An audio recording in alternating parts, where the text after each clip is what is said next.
ओम नमः परमहंस्याय स्वादिचरणकमलचिन्मकरन्दाय भक्तजनमानसनिवासाय श्रीरामचन्द्राय वाञ्छाकल्पतरुभ्यश्च कृपा सिन्धुभ्यैव च पतितानां पावनेभ्यो वैष्णवेभ्यो नमो नमः। श्रीसीतानाथसमारम्भां रामानन्दार्यमध्यमाम् अस्मदाचार्यपर्यन्तां वन्दे गुरुपरम्पराम्।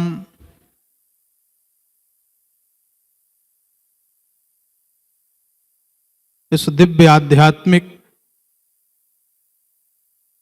त्रिवेणी के पावन संगम पर समायोजित अध्यात्म, सत्य, साधना और संवाद के अध्यात्म संवादी इस आयोजन में सर्वप्रथम दैनिक जागरण के संपूर्ण टीम को बहुत बहुत साधुवाद कि इस ऐतिहासिक कुंभ के अवसर पर साम्राज्यिक समरसता के इस भाव के साथ हम और आप जुड़ रहे हैं। बहुत महत्वपूर्ण है ये बात कि कोई पवित्र नदी इतने सारे समूह को अपनी ओर आकर्षित कर रही है। और सामाजिक समरसता की जहां तक हम चर्चा करें तो आज समाज पूरी तरह से एकत्व भाव में पवित्र त्रिवेणी के संगम पर समाविष्ट हो रहा है, जहां जाति, पाति, धर्म और संप्रदाय से ऊंचे उठकर प्रत्येक संगम के उस पावन तट पर पहुंच करके उस अमृतत्व के बोध को प्राप्त कर लेना चाह रहा है। और ये घटना एक अद्भुत है, ये चमत्कार है और पूरे विश्व में ये केवल भारत में ही हो सकता है, जहां बिना निमंत्रण के, बिना आमंत्रण के, बिना किसी बुलावे के जिस प्रकार से ये अध्यात्म का समुद्र और सैलाब त्रिवेणी के पावन संगम तट पर उपस्थित हो रहा है, ये देखना वर्तमान परंपरा के लिए अमृत तत्व से कम नहीं है। निश्चित रूप से ये समाज, ये भारतीयता, यहाँ की ये परंपरा और यहाँ की ये संस्कृति जिस कुंभ को लेकर, जिस कुंभ के आयोजन को लेकर के आज से नहीं अनादि तक ये इसकी जो एक प्रवाही परंपरा है, और भारत की परंपरा प्रवाही ही होती है। और जब कोई प्रवाही परंपरा हमारे जीवन में आत्मसात किया जाता है तो फिर वो विचारों की परंपरा, वो अध्यात्म की परंपरा, वो नदियों की परंपरा, वो संगम की परंपरा, वो त्रिवेणी की परंपरा प्रवाही होती है। और ये प्रवाह आप देखें कितना अद्भुत है। सड़कों पर निकल करके देखें अध्यात्म के इस रंग को। यहां ना कोई ऊंचा, ना कोई छोटा, ना कोई बड़ा, ना कोई जाति, ना कोई पंथ, ना कोई भेद, कोई और किसी के मन में कोई ग्लानि नहीं है। अध्यात्म के भाव का भर जाना यही है कि उसके जीवन का सबसे पहले विद्वेष मिट जाए, उसके जीवन का कष्ट मिट जाए, और किसी को कोई समस्या नहीं है। भीड़ है, जनता है, आने जाने में किसी प्रकार की समस्या है, लेकिन आप जिससे भी बात करेंगे उसके हृदय का जो आह्लाद है, उसके जीवन का जो आनंद है, वो उसकी वाणी से प्रस्फुटित हो जाएगी और कहेगा कि आनंद आ गया। यही अमृत तत्व है। अमृत तत्व के हम उस बोध को समुद्र मंथन से लेकर के जब इस कुंभ की परंपरा को हम देखते हैं, इसका दिग्दर्शन करते हैं, तो वहां देखते हैं कि अमृत के पहले विष निकलता है, और उस विष को स्वीकार करने वाले समाज में कोई महादेव जैसा महात्मा ही होता है, जो विष को अमृत के लिए तो पूरी दुनिया हाथ फैला करके तैयार है। अमृत तत्व के बोध को, उस अमृत तत्व को प्राप्त करने के लिए पूरी दुनिया तैयार है, पर ये साधु, परंपरा, संत, नागा, सन्यासी, इनकी पूजा क्यों होती है? इनकी सार्वभौमिकता इस कुंभ में क्यों है? आप विचार करें कभी कि त्रिवेणी के पावन तट पर सर्वप्रथम स्नान जब होता है, जिसको अमृत स्नान करते हैं, तो नागा, साधु, संत निकलते हैं। क्यों? इसलिए निकलते हैं क्योंकि इन्हीं के परंपरा के जो उत्कृष्ट शिखर पर विराजमान महादेव हैं, उन्होंने अमृत नहीं विष का पान किया है। और समाज में जो विष का पान करके और समाज को अमृतत्व के बोध से भर दे, वास्तव में प्रथम स्नान तो उसी का होना चाहिए।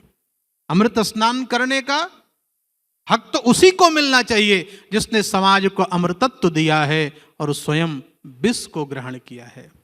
ये इस बोध से भरकर और समरसता के साथ उपस्थित होकर के, 13 अखाड़ों की परंपरा लोग जानते हैं, समझते हैं, सुनते हैं, लेकिन आप जब सड़कों पर खड़े होंगे तो ये कुंभ उन 13 अखाड़ों से, प्रदेश की सीमाओं से, देश की सीमाओं से, जाति की सीमाओं से, धर्म की सीमाओं से, वय की सीमाओं से, उम्र की सीमाओं से, भक्ति की सीमा से परे होकर, जैसे संपूर्ण नदियां सागर में जाकर अपने अस्तित्व को विलीन कर देती हैं, कुंभ क्षेत्र में प्रवेश करने वाला व्यक्ति अपने अस्तित्व को गंगा के इस पावन त्रिवेणी में विलीन कर देता है। यहाँ एक आध्यात्मिकता के साथ, एक आनंद के साथ, एक उत्साह के साथ, एक ऊर्जा के साथ, एक समत्व के साथ संपूर्ण व्यक्ति यहाँ केवल श्रद्धालु होता है, यहाँ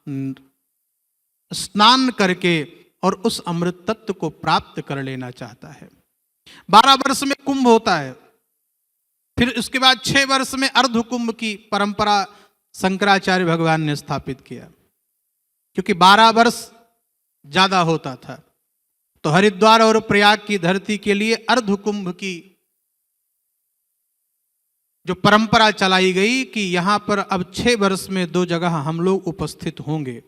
ये साधु महात्मा उपस्थित होकर के यहां पर संयुत ज्ञान विराग से भरकर अपनी संस्कृति और अपने धर्म को किस प्रकार से आगे बढ़ाया जाए, इसका चिंतन भी करते थे, अपनी परंपराओं का चिंतन करते थे। हम किस प्रकार से समाज की कुरीतियों को समाप्त करके एक समत्व के भाव से भर जाएं, और तब यहां आने वाला श्रद्धालु उन साधु महापुरुषों को श्रवण करता था, सुनता था, और फिर जाकर के उसी ऊर्जा और अध्यात्म के भाव से भरकर फिर अपना जीवन चलाता था। 12 वर्ष और 6 वर्ष यहां उपस्थित होते थे लोग।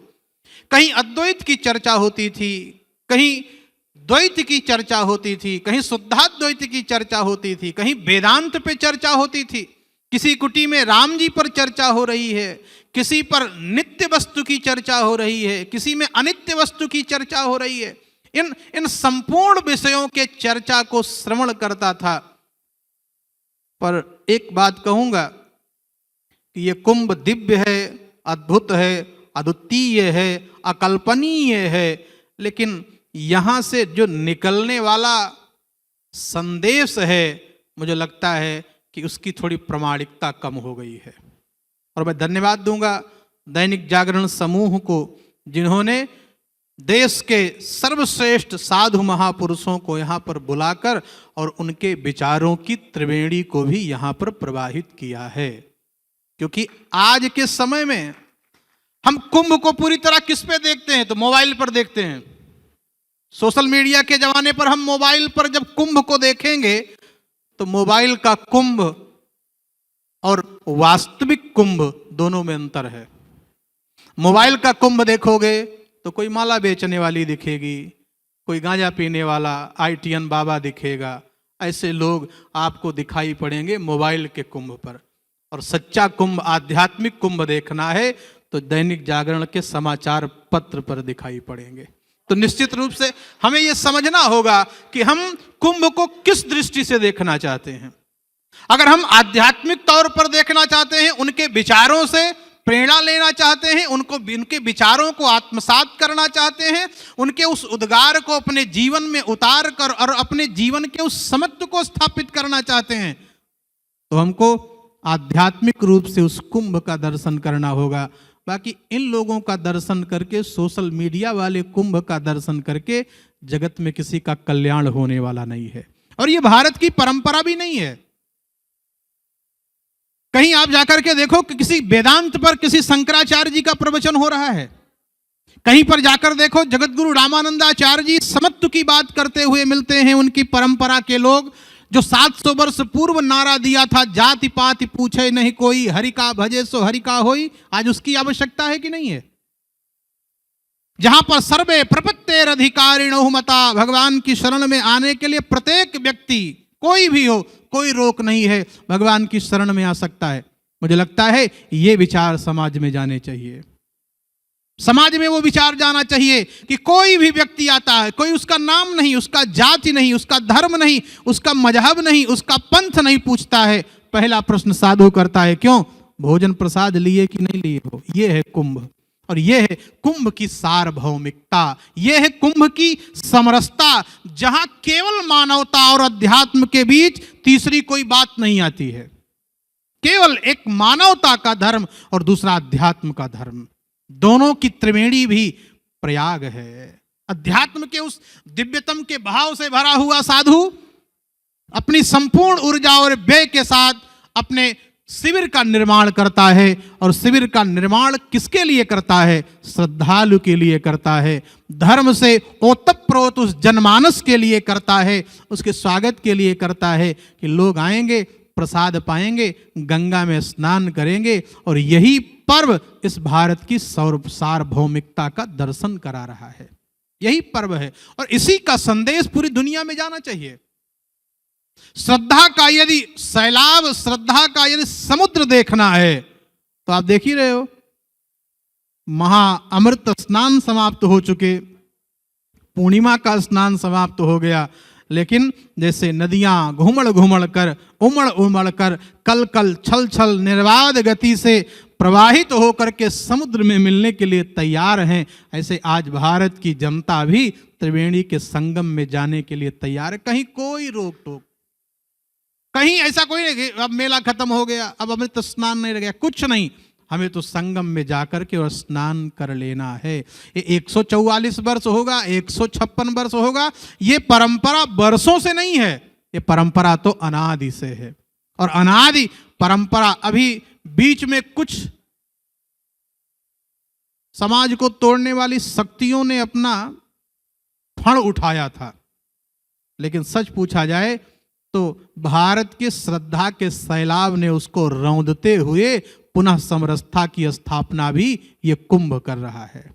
इसके पहले आप सबने देखा है, विचारों में लोगों के कहीं ना कहीं न्यूनता आने लगी थी, विचारों में कहीं ना कहीं लोगों में खोट आने लगी थी, विचारों में जाति पात पंथ और संप्रदाय में थोड़ा विभेद दिखाई पड़ने लगा था। लेकिन जैसे ही ये कुंभ का आगाज हुआ, जैसे ही कुंभ की ये दिव्य शक्ति प्रवाहित हुई, तो आप देखो कि सारे के सारे लोगों ने श्रद्धा के सैलाब ने रौंदते हुए और पुनः एक मानवता और संस्कृति की स्थापना कर दिया। और संस्कृति यही है, जो प्रकृति के अपने अनुकूल बना ले उसे ही तो संस्कृति कहते हैं। जो प्रकृति हमारे अनुकूल हो जाए, क्यों? प्रकृति है गंगा, उसका हम पूजन करके हम उससे अमृतत्व का बोध लेते हैं। वृक्ष है, उससे हम ऑक्सीजन लेते हैं और उसकी हम पूजा करते हैं।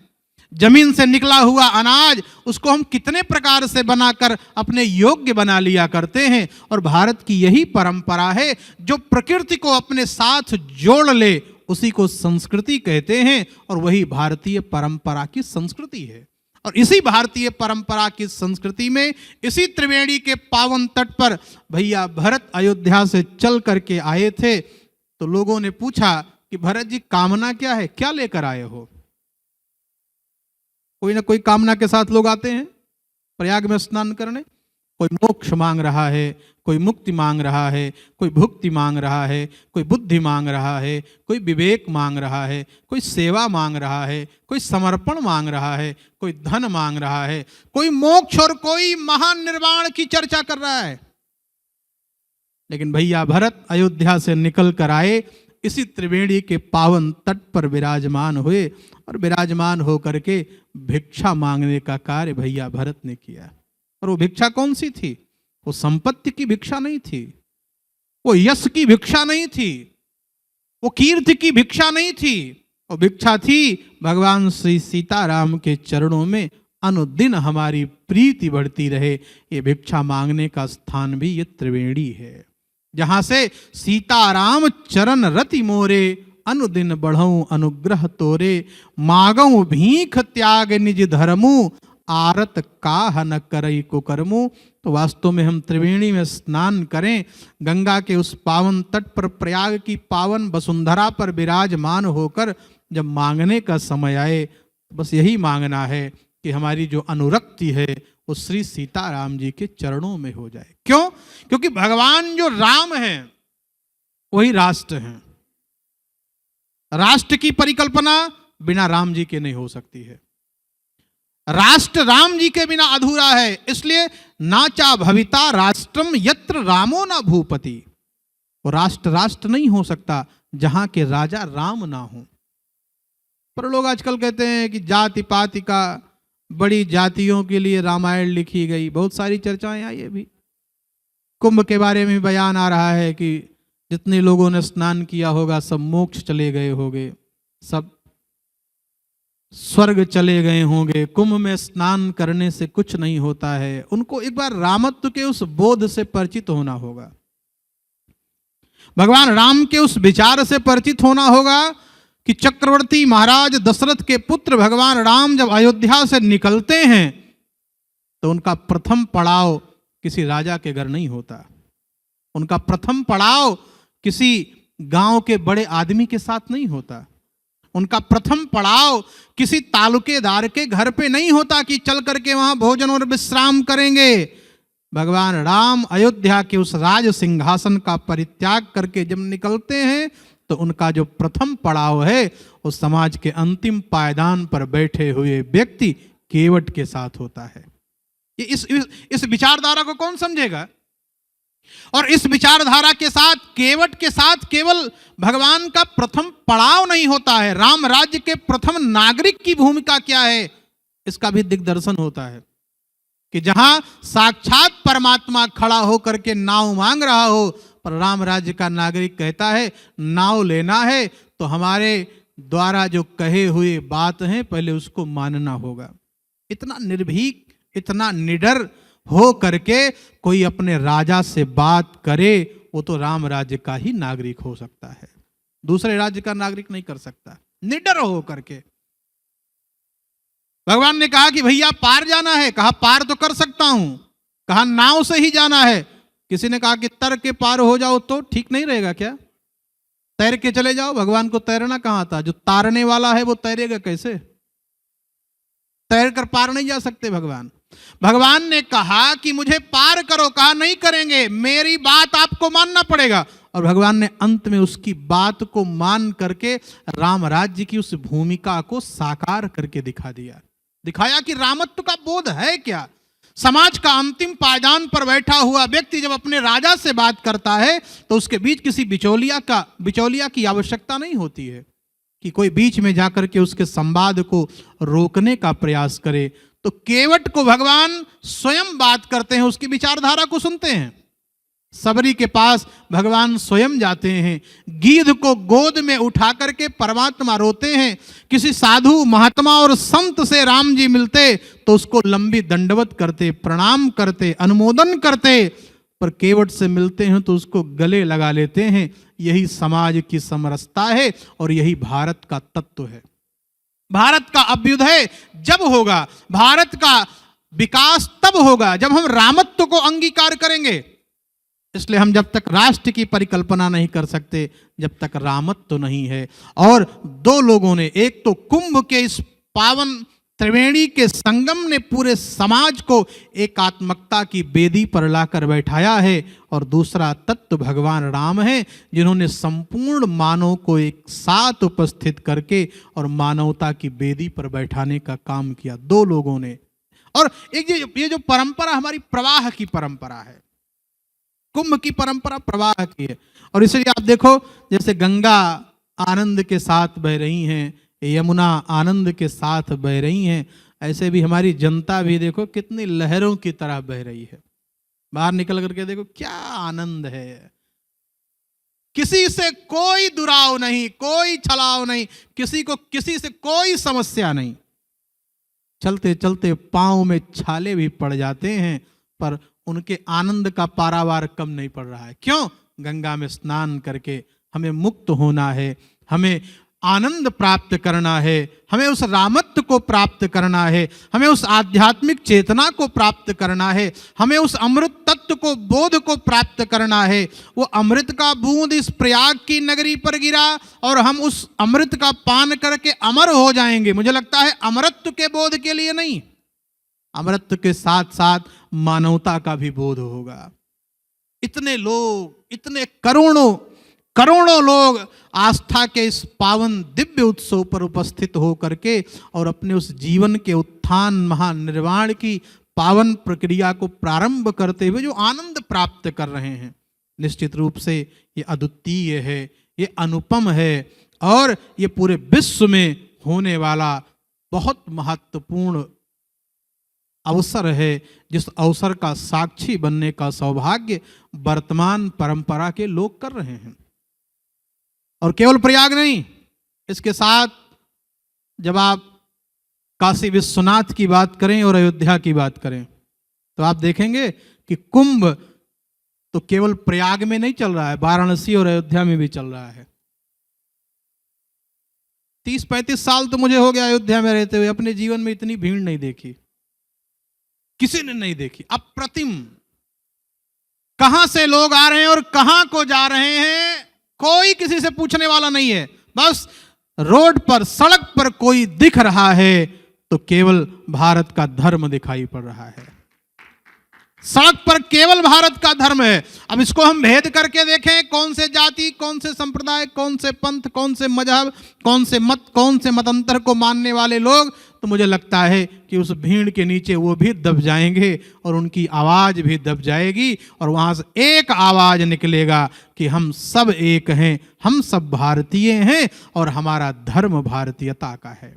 इस बोध से भरा हुआ ये जो आनंद है, ये जो परिवेश है, ये निर्विघ्न रूप से पूर्ण हो, प्रत्येक व्यक्ति के जीवन में उस अमृत तत्व का बोध हो, उसकी वाणी से जो कालुष्य है वो समाप्त हो करके सबसे पहले उसकी वाणी में अमृत तत्व आ जाए, उसके हृदय में अमृत तत्व आ जाए, उसके विचार में अमृत तत्व आ जाए, उसके व्यवहार में अमृत तत्व आ जाए, तो मुझे लगता है कि कुंभ में स्नान करके, कुंभ के इस पर्व को आत्मसात करके उसका जीवन आनंद से भर जाएगा।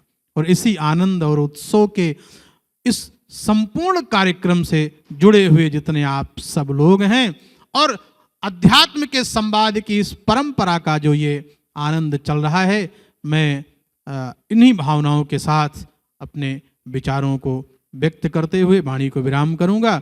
आगे की जो प्रक्रिया होगा प्रश्नोत्तर का, तो मैं उसके साथ जुड़ करके और आपसे संवाद करेंगे। सादर आपको नमन और प्रणाम। प्रश्न आप में से किसी के हो? योग्य रघुनाथ भाई, आप बाद में पूछेंगे। जी अच्छा, पूछ लीजिए। स्वामी जी, ये भैया है रघुनाथ द्विवेदी जी। माइक जी जी। स्वामी जी प्रणाम जी। आपके जितने वो हैं, चाहे शय हो चाहे वैष्णव हो, सारे लोगों के त्रिपुंड अलग अलग होते हैं। तो हम लोग सारे लोग ये जानना चाहते हैं, जैसे हम टीका ही लगाते हैं, ज़्यादातर सारे लोग जैसे पंडित जी बैठे हैं टीका लगाए हैं, तो इसमें क्या है, हम रुचि हमारी बहुत है कि सारे लोगों के त्रिपुंड, जैसे किसी महात्मा के जाइए उनका अलग त्रिपुंड है, रामानंदाचार्य जी का अलग है, शैव का अलग है, वैष्णव का अलग है। इसमें थोड़ा सा अगर ज्ञान देंगे हम लोगों को तो बहुत अच्छा रहेगा। धन्यवाद जी। बहुत बहुत सुंदर प्रश्न आपका है। देखिए, वैसे ब्रह्म तो एक है, पर उस ब्रह्म को मानने के लिए जितने लोगों ने अवतारों का आश्रय लिया है, तो उनकी पूजा पद्धति और उनके दर्शन अलग अलग हैं। जिस प्रकार से ड्रेस कोड होता है ना, तो आपको पता चल जाता है कि कौन सा अधिकारी किस रैंक का है, उस ड्रेस कोड से आपको पता चलता है। तो इससे पता चलता है कि जो तिलक हमारे मस्तक पर विराजमान होता है, हम किस ब्रह्म की उपासना करते हैं, उसका द्योतक माना जाता है ये तिलक।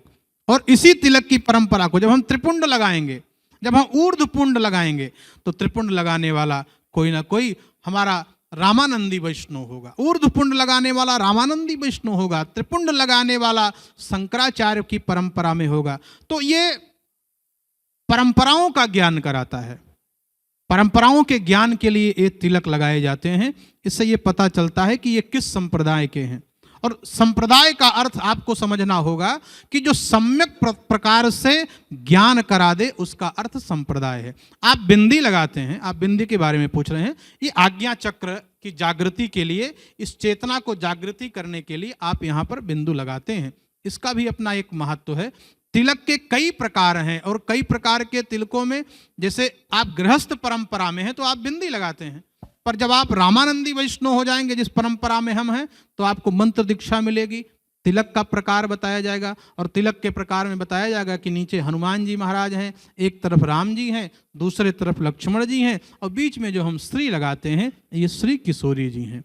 तो इन्हीं प्रकार की परंपराओं से ये तिलक की परंपरा है, और वो सारे लोग इस तिलक से जाने और पहचाने जाते हैं। अगला प्रश्न आप कह रहे थे, आप लोग ये अगल बगल सब लोग गुट्टा मार के बैठे हैं, थोड़ा दिशा भी बदलनी चाहिए प्रश्नों की। हाँ जी, अपना नाम बता के प्लीज। मैं डॉक्टर ब्रजेन गौतम, महाराज जी को प्रणाम। मैं इस चर्चा में शामिल हुआ और समझा कि जो समरसता का भाव है वो आपके द्वारा और इस महाकुंभ में संदेश जा रहा है। लेकिन मैं कहना चाहता हूँ, जानना भी चाहता हूँ कि श्रवण परंपरा के वाहक भी जुड़ना चाहते हैं, लेकिन वर्ण व्यवस्था की धारा कहीं न कहीं बाधक बनती है। तो इस पे आप अपना भाव रखें कि समरसता का महाकुंभ से आपका क्या संदेश जाएगा। देखिए, वर्ण व्यवस्था की जहाँ तक बात है, तो वर्ण व्यवस्था तो है, क्योंकि वेद का एक मंत्र है, ब्राह्मणों से मुखमासीद बाहु राजन्य कृता।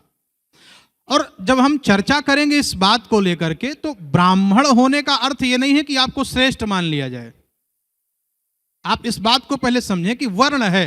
जैसे हम सेक्टर बनाते हैं ना, सेक्टर 1, 2, 3, तो इसका अर्थ ये नहीं है कि सेक्टर 1 महान है और 3 छोटा है। सेक्टर का अर्थ है बंटवारा। बंटवारे का अर्थ है उसकी विधि व्यवस्थाओं को ठीक रखा जा सके, जो ज्ञान विज्ञान की बातें कर सके, जो समाज को अध्यात्म की ओर ले जा सके, उस वर्ग का प्रतिनिधित्व करने वाले को ब्राह्मण कहा गया। उस वर्ग का प्रतिनिधित्व करने वाला ब्राह्मण है, ब्रह्म को जानने वाला, और ब्रह्म से नीचे जिसे कुछ स्वीकार ना हो वो ब्राह्मण है। दूसरा भाव जब हम करेंगे क्षत्रिय का भाव, तो जिसके जीवन में रक्षा का धर्म आ जाए। समाज को रक्षा की भी आवश्यकता है, तो जो रक्षा के धर्म से अनुप्राणित हो जाए उसको हम क्षत्रिय के रूप में जानते हैं। और फिर जो हमारे उदर भरण की व्यवस्था करता है उसको हम वैश्य के रूप में जानते हैं, और जो सेवा के कार्य को अपने जीवन में अंगीकार करता है उसको हम चतुर्थ वर्ण के रूप में जानते हैं। तो मुझे नहीं लगता है कि किसी प्रकार से हमको श्रेष्ठता के भाव से भर जाना चाहिए कि हम ब्राह्मण हैं तो हमसे सारे लोग नीचे हो गए। ऐसा बिल्कुल नहीं होना चाहिए। भगवान श्री राम कहते हैं कि सब मम प्रिय सब मम उपजाए और सब ते अधिक मनुज मोहि भाए। तो यहाँ पर मनुज का अर्थ मनुष्य है। सब मेरे द्वारा उत्पन्न किए गए हैं और सब को मैंने ही उत्पन्न किया है, इसलिए मुझे सब लोग पसंद हैं। अब लोग कहते हैं कि भगवान कहते हैं कि हमारा मुख ब्राह्मण है, ब्राह्मणों से मुखमासीद। हमारे जो बाहु हैं, हाथ, वो क्षत्रिय हैं, हमारे जो पेट हैं वो वैश्य हैं और पांव शूद्र हैं। तो सबसे छोटा पांव को माना गया। पर कोई प्रणाम करता है, आपका अभिवादन करता है, घर में जाते हैं तो सर नहीं धोता, आपका पांव ही धोता है। तो श्रेष्ठता के भाव में तो आपके पांव ही धोए जाते हैं। तो इससे हमको ऊपर उठ करके और पूरे समाज को समरसता के साथ उपस्थित होकर के और अपने अपने कर्तव्य बोध से भर कर प्रण और प्राण के साथ समाज को आगे बढ़ाने का कार्य किया जाएगा, तो हम एक सुंदर समाज की परिकल्पना को साकार कर सकते हैं।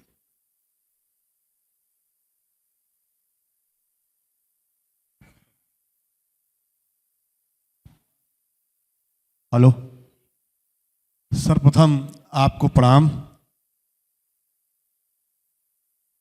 मेरा सवाल सिर्फ इतना ही है, महाराज जी कहते हैं कि इस वर्ष महाकुंभ 2025 में अमृत की वर्षा हो रही है। मैंने जो किताबों में पढ़ा है वो ये पढ़ा कि समुद्र मंथन से निकलकर जो अमृत की बूंद है, 4 बूंदें 4 जगह गिरी है। निश्चित तौर से प्रयागराज वासियों के लिए बहुत बड़े सौभाग्य का विषय है कि लगातार लोग आ रहे हैं। मेरे कुछ मित्र थे, मैंने उनसे कहा कि अभी आप मत आओ क्योंकि भीड़ बहुत है, श्रद्धालु काफी आ रहे हैं। उन्होंने कहा कि दिनेश जी अमृत का वर्षा हो रहा है और अमृत स्नान करना मेरे जीवन का। सर आपका प्रश्न क्या है? हाँ जी। और मैडम मैं बोल लूं पूरी बात जी, जो है प्रश्न। मैं बोल लूं। सर प्रश्न।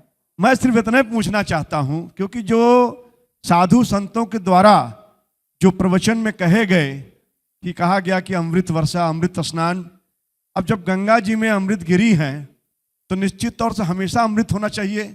क्या महाराज इसी वर्ष है या हमेशा रहता है? बस मैं यही। देखिए बहुत अच्छा। अमृत तत्व जो है वो सदा सर्वदा विराजमान है। बस बात यह है कि जब जो राशियां हैं वो राशि का प्रभाव होता है।